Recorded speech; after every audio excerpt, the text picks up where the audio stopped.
এফবিএন জাতীয় সংবাদে আপনাদের স্বাগত জানাচ্ছি। আমি জান্নাত মিম। শুরুতেই জানিয়ে দিচ্ছি সংবাদ শিরোনাম। জনপ্রিয় কন্টেন্ট ক্রিয়েটর কারিনা কাইসার আর নেই, শোকের ছায়া বিনোদন অঙ্গনে। দেশে হামের প্রাদুর্ভাব নিয়ে সতর্ক করলেন ডক্টর তাসনিম জারা। সীমান্ত হত্যা বন্ধের জোর দাবি ডক্টর আসিফ নজরুলের। চামড়া শিল্পকে বিলিয়ন ডলারের রপ্তানি খাত হিসেবে গড়ে তোলা হবে, বাণিজ্য মন্ত্রী।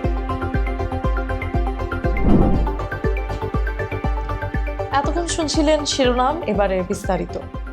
শনিবার 16 মে ভারতের চেন্নাইয়ে চিকিৎসাধীন অবস্থায় মারা গেছেন জনপ্রিয় কন্টেন্ট ক্রিয়েটর ও অভিনেত্রী কারিনা কাইসার। লিভার জটিলতায় সংকটাপন্ন হওয়ার পর কয়েকদিন লাইফ সাপোর্টে ছিলেন তিনি। পরে উন্নত চিকিৎসার জন্য এয়ার অ্যাম্বুলেন্সে নেওয়া হয় চেন্নাইয়ের সিএমসি হাসপাতালে। কারিনার বাবা সাবেক ফুটবলার কাইসার হামিদ জানান, চিকিৎসকদের সর্বোচ্চ চেষ্টার পরও শেষ পর্যন্ত তাকে বাঁচানো যায়নি। প্রায় 30 বছর বয়সেই না ফেরার দেশে পাড়ি জমালেন এই তরুণ নির্মাতা ও অভিনেত্রী।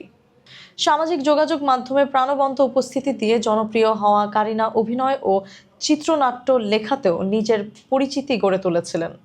তার মৃত্যুতে শোক প্রকাশ করেছেন সহকর্মী, নির্মাতা ও অসংখ্য ভক্ত। দেশে হাম এর বাড়তে থাকা প্রাদুর্ভাব নিয়ে সতর্ক বার্তা দিয়েছেন চিকিৎসক ও জনস্বাস্থ্য বিশেষজ্ঞ তাসনিম জারা। তিনি বলেন, হাম এতটাই সংক্রামক যে একজন আক্রান্ত ব্যক্তি গড়ে 12 থেকে 18 জনকে সংক্রমিত করতে পারে।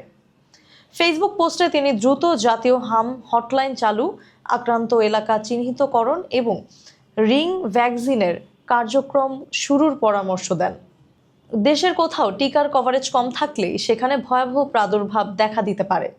তিনি আরও বলেন, এক হাসপাতাল থেকে আরেক হাসপাতালে রোগী ঘোরানো নতুন সংক্রমণের ঝুঁকি বাড়াচ্ছে। পরিস্থিতি মোকাবেলায় দ্রুত প্রশাসনিক সমন্বয়, আলাদা চিকিৎসা কেন্দ্র এবং রিয়েল টাইম বেড ড্যাশবোর্ড চালুর আহ্বান জানিয়েছেন তিনি। সীমান্ত হত্যা বন্ধের জোর দাবি জানিয়েছেন ঢাকা বিশ্ববিদ্যালয়ের আইন বিভাগের অধ্যাপক এবং সাবেক আইন উপদেষ্টা আসিফ নজরুল। তিনি বলেন, কেউ অবৈধভাবে সীমান্ত অতিক্রম করলেও তাকে আইনগতভাবে গ্রেফতার করা সম্ভব। গুলি করে হত্যা কোনোভাবেই গ্রহণযোগ্য নয়। তার মতে, বাস্তবে গ্রেফতারের বদলে সরাসরি হত্যার ঘটনাই বেশি শোনা যায়, যা মানবাধিকারের চরম লঙ্ঘন। ডক্টর আসিফ নজরুল আরও বলেন, সীমান্তে প্রাণঘাতী শক্তি প্রয়োগের পরিবর্তে আইনগত প্রক্রিয়া অনুসরণ করা উচিত। তিনি সীমান্তের সহিংসতা বন্ধ, বাংলাদেশ ও প্রতিবেশী দেশের মধ্যে কার্যকর কূটনৈতিক উদ্যোগের আহ্বান জানান। এ ধরনের ঘটনা বন্ধে আন্তর্জাতিক মানদণ্ড অনুসরণ করার ওপরও গুরুত্ব দেন তিনি।